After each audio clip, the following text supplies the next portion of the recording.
Hello everyone, Bridget Casey with Bridget Casey Designs here today for the Not Too Shabby Sweet Critters video hop for the Stampin' Die of the Month. There's the project that we're going to be working on.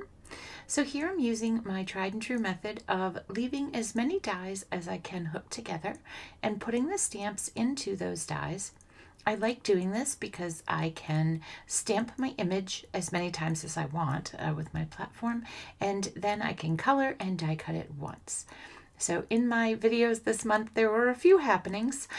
So my pieces look a little different than this when I go to color, but hey, it happens.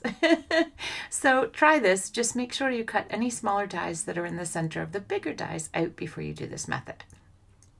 But I really like it as just simplicity.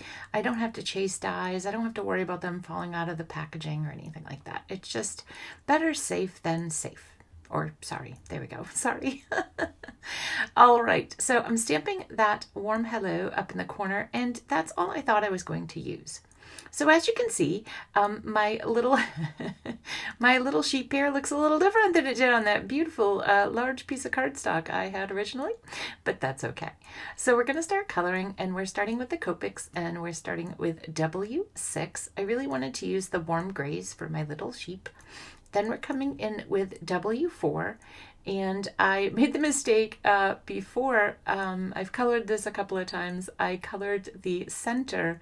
I don't know why. I thought it was an apron for some reason. And I'm like, no, that's the belly. Oh, goodness. So I had to stamp it again. And then I'm finishing up that trio with W2.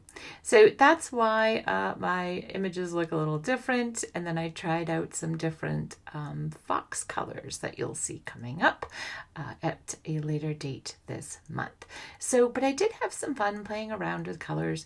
Not that warm grays for a sheep are really all that inventive or creative, but I like them, and it worked for me and it worked for my project. So.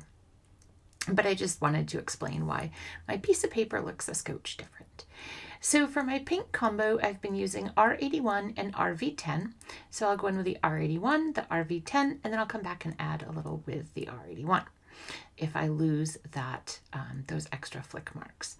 So I'm using the W10, 8, and 6 on the little hooves, I think. I'm not up on my animal wording, so my stepfather would confirm that. We have a lot of good family stories. So I'm starting with W4, 2, and 0 will be the belly. I still wanted the warm gray family, but I wanted it later. I'm using my favorite red combo, my R59, R46. And then since it was a smaller mug, I'm just going to come back in with that R59 to add back some of the detail that I blended out.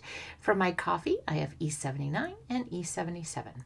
So we'll get these all die cut out, and then we're going to have some fun with a new stencil I picked up from the Not Too Shabby shop and some distress inks. So super fun. And their little hands can hold things. So that's the super fun bit. So you see my little dies there that I cut apart. So I'm using the heart from the Paint Strokes from Miss Ink Stamps, and I'm using my mat here just to get that centered up. We're going to tape it into place, and if you're a messy ink blender, you may want to tape off the other paint strokes.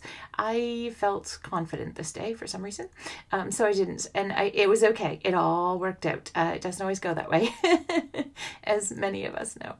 So I'm using tumbled glass and a blending tool just to get that color on there. And remember that this color will soak into your paper and even out a scotch. And then I hit it with a little bit of water from my distress sprayer just to add a scotch of interest. It looked too perfect and pretty with just the distress ink.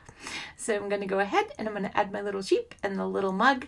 I didn't know which section I wanted to put it on, and I have the I Miss You, which I didn't stamp in the beginning, but I had it from one of my many stampings. So I'm adding some foam tape to the back of my critter, and I will put my sentiment down flat with some glue, just again to add some interest. It's nice to have different levels of dimension on your projects. So I'm tucking in the little coffee cup there and getting it perfect. And this is the perfect card to send to a wonderful friend. I hope you enjoy the hop and have a wonderful day. Until next time, stay safe and happy crafting.